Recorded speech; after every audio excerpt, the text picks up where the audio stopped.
Après, ce qu'est la psychologie de cas sur cas là. La psychologie ici, c'est quoi? C'est la même chose. Le point 1, 2, le professionnel il a encaissé ici. 1, 2, il a encaissé le 3 et le 4 pour former le point ABC et rajouter en dessous encore plus, puisque les deux premières positions sont en cours. Quand il achète ici, là, tu vois qu'il a acheté plus bas. Ouais. Marché, il envoie le marché au-dessus. Par exemple, ici, on va transformer encore ici les 500 $. D'accord? Supposons que le dernier point 0, c'est 500 $. Le professionnel, il ramène le marché sur le niveau des 500 $ et il le traverse. Cette fois-ci, le marché atteint le niveau des 600 $ et il revient dans le secteur. Tout simplement pourquoi? Parce qu'au lieu de vendre à 500, il a préféré vendre à 600 $. Tu vois un peu? Donc, il a acheté moins cher, 150, et il allait vendre plus cher. Cette fois-ci, pas à 500, mais à 600. Il faut retenir ici quelque chose, Valentin. Le professionnel fait la loi sur le marché. Le spéculant n'a pas de voix, pas du tout. Le spéculant n'est qu'un pion pour le professionnel. Le professionnel, il a besoin du spéculant. Il va le manipuler, il va le façonner de telle sorte que tout soit à son avantage. Donc, comment il le fait? C'est lui qui décide où il va mettre le pion. Tu vois ici, par exemple, le niveau 1,5, il a été manipulé. Pourquoi il a été manipulé? Tout simplement parce qu'il a fixé les deux premières positions, les deux dernières positions qui sont dans le mouvement aussi. Donc, il a libéré un espace. Il a libéré un espace où lui ne se trouve plus. Ce qui lui donne un champ libre de pouvoir manœuvrer. Quand on va voir les signaux de manipulation, tu vas voir à quel point la théorie de VSA est intéressante. Et à quel point, quand tu comprends la théorie de VSA, le graphique, il s'ouvre à toi et tu as l'amour du trading. Tu vas comprendre. Il y a un roman, quand on est parti, on était en classe de première, je pense, seconde, première, je ne me rappelle pas trop dans quelle classe. On avait un roman qu'on appelait Petit Baudiel, en Côte d'Ivoire. Dans ce roman-là, Petit Baudiel avait un comportement pas possible. Et ce comportement-là, on a appelé son comportement une ruse. De la manière Petit Baudiel se comportait dans ce roman, comment il façonnait les choses, comment il manipulait l'esprit, comment il mettait tout à son avantage en utilisant des pions. C'est la même chose que le professionnel fait. Donc ici, la ruse du professionnel, c'est que, regarde, il va supprimer, il va encaisser une partie de ses gains, donc les deux dernières parties, pour libérer un espace. Quand il libère l'espace, le spéculant dans son esprit, il voit que non, nous sommes ici dans une tendance haussière. Le marché a formé ABC. Donc, le marché il est venu former le point B, le point C. Donc, si le marché atteint le niveau 1,5, qui est un secteur où le professionnel doit se défendre, alors il pense qu'il doit aller à la hausse. Le spéculant, qu'est-ce qu'il fait? Il rachète. Alors, le professionnel, qu'est-ce qu'il fait? Il attend que les spéculants commencent par acheter. Donc, il va aller derrière la liquidité, donc à la recherche de la liquidité. Ce qu'on verra encore avec les signaux de manipulation, il va t'expliquer c'est quoi ce thème de liquidité. Tu vas comprendre encore plus que le professionnel il a besoin de la liquidité. Alors, pour chercher de la liquidité, il faut aller soit plus bas, soit plus haut.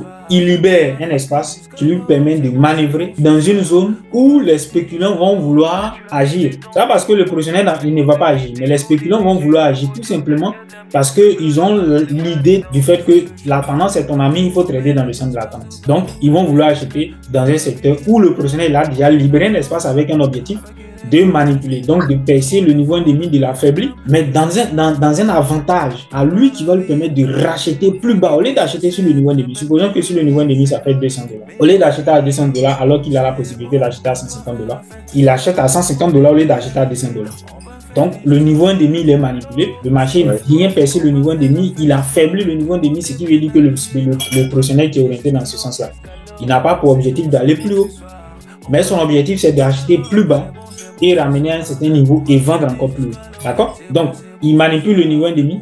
Le marché part chercher le niveau du point 0. Il le manipule encore une fois, donc il le pèse, ce qui nous donne une différence de prix. Par exemple, 500, différence 500, 600. Au lieu de vendre à 500, il vend à 600. En réalité, cette théorie-là, quand on est sur cette théorie-là, là maintenant, je me sens quoi? Je sens la formation. D'accord? Je sens qu'on est rentré dans la formation. Jusque là, on était en train de nous amuser, hein, tu vois, on était en train de s'amuser. Là maintenant, on est en formation. On est en pleine formation. Raison pour laquelle, quand tu prends mon canal YouTube, là, tu vois que tout est là-bas. Moi, ce n'est pas un site-up. Je ne sais même pas c'est quoi un site-up. Parce que les gens pensent que le trading, c'est je vois des choses que... Le trading, il suffit de mettre $1 million sur un compte et puis tu vas faire de l'argent. Que tu n'as pas de base. Si tu as $1 million, que tu n'as pas de théorie, Si tu as 1 million de dollars que tu n'as pas sur quoi te baser pour raisonner, tu vas perdre les 1 million. Ça, c'est assuré 100%. Maintenant, si comme on appelle dans le cas 4 là, il a manipulé tous les deux niveaux là, le niveau dernier point 0 avec le niveau demi, comme vous l'avez l'habitude de voir ça sur les graphiques, c'est dans quel sens le marché a la probabilité de partir? Ça, c'est une très bonne question. Toi-même, tu vas répondre à la question. Si nous avons le niveau 1,5 de la tendance globale, qui est une tendance haussière manipulée, alors qu'on sait que le niveau 1,5 ne doit pas être manipulé, et il doit avoir un objectif de défense, c'est de faire quoi? C'est d'aller plus haut que le plus haut précédent, donc bien plus haut que le plus haut précédent.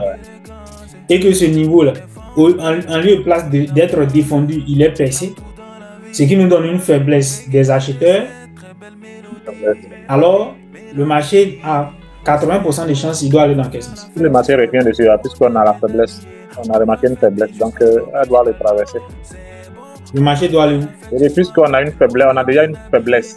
Donc si le marché revient dessus avec une bonne reprise, plus confirmation, alors qu'on doit le traverser. On doit traverser quoi? On doit traverser le niveau 1,5 pour aller plus bas. Si on est dans le niveau 1,5. Mais coach, dans le cas où sur le point, le dernier point 0, on n'a pas une reprise plus confirmation. Est-ce qu'il pourra traverser le point, le niveau 1,5, pardon, le niveau 1,5? Voilà. Ici, on verra avec la compréhension du range, avec les signaux de manipulation.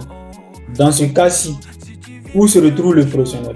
Puisqu'on voit que le niveau 1,5 de la tendance globale haussière est percé, ce qui nous donne la faiblesse du professionnel.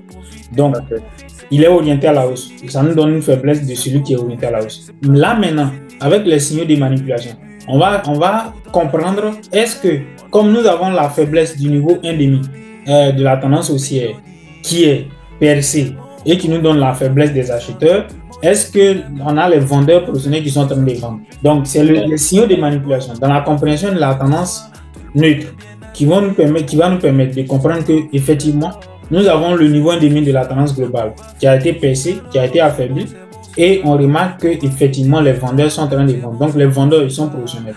Ce qui veut dire que nous allons voir également d'autres signaux qui vont venir sur la base de reprise plus confirmation.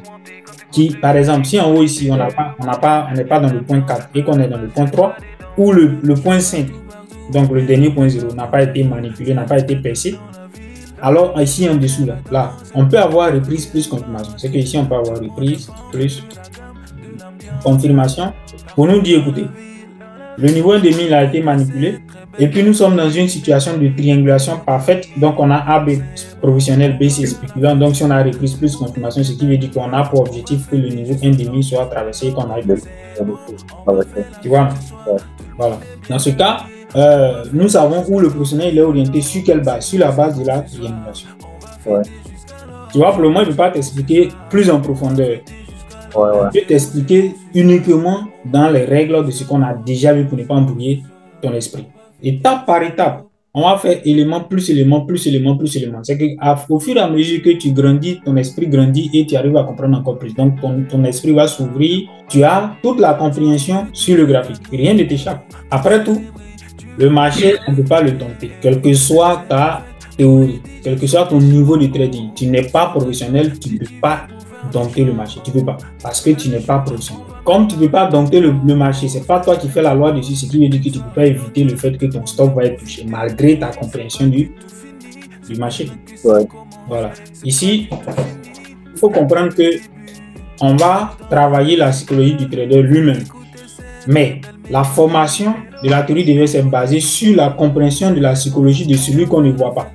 C'est que pas nous, mais le trader qui est en face. Celui qui donne les résultats sur le marché. C'est-à-dire qu'il donne une barre, bon spread, bon volume, orienté à la hausse. On dit le professionnel est orienté à la hausse. Mais pourquoi le marché est à la baisse? On a bon spread, bon volume. Le marché nous dit qu'on a acheté, mais pourquoi il part à la baisse?